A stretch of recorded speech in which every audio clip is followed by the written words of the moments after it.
probably say it's been about a year or so since everything has transpired. I think originally we were pretty much on the heels of George Floyd and Breonna Taylor and the massacre of those two. Really, like for me, I was kind of like in a fluster. COVID going on at the time, so we were all cooped in the house anyway, so we were already halfway on edge. But from my standpoint, I was just like nuts. You know, I was sad. I probably cried a little bit. Talking to my wife and I about it, like she was upset as well. And so I don't know, I just felt like an urge to a move to do something about it. Like what to do, I honestly did not know. I felt like I just needed to move on something. I had already been kind of feeling that OSU hadn't been supporting Black students like they need to support Black students. Homie and I, we've had those conversations before, like any of this even transpired. Why don't we just like write a letter saying to the school, like, hey, like let's release a statement and see kind of what goes from there. Man, I remember the call like it was yesterday, bro. And it's funny because I like reenacted. I walked through the steps yesterday just thinking about it.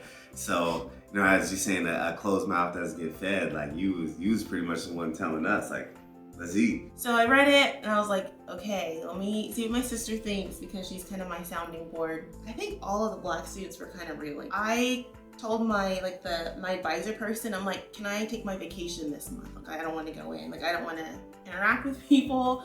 I don't want to be around people. Like, even in public, I feel like people were just like being weird and like extra accommodating to Black people. And I'm like, yo, stop. Like, can you not? Like, everything was going on and I just felt like Marvin said, everyone had that at the back of their mind, like we're not getting the support that we need and we should be getting in this situation.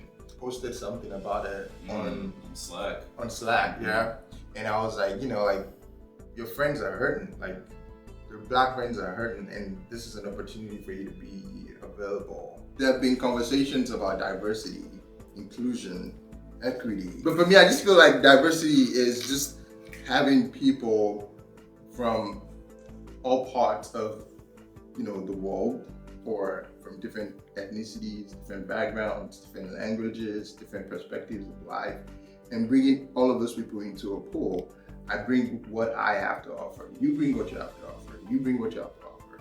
And we all dump it into a central place, and then we can benefit from it. Diversity, inclusion is, for example, like we were talking about before, is you can invite somebody to a party, but then do you invite them to dance at the party? You're on campus, but are you at the table? Intrinsically, we're not equal, like in any way, shape, or form. Because like you think about equality and it's like, oh, my opportunities should be equal to your opportunities, should be equal to your opportunities, should be equal to yours. And it's like, nah, it's not. Because we're not starting on a level ground in any way. So we're not equal, and that's why like equity needs to come in, is we're not equal. We're not gonna start this race at the same time with the same opportunities.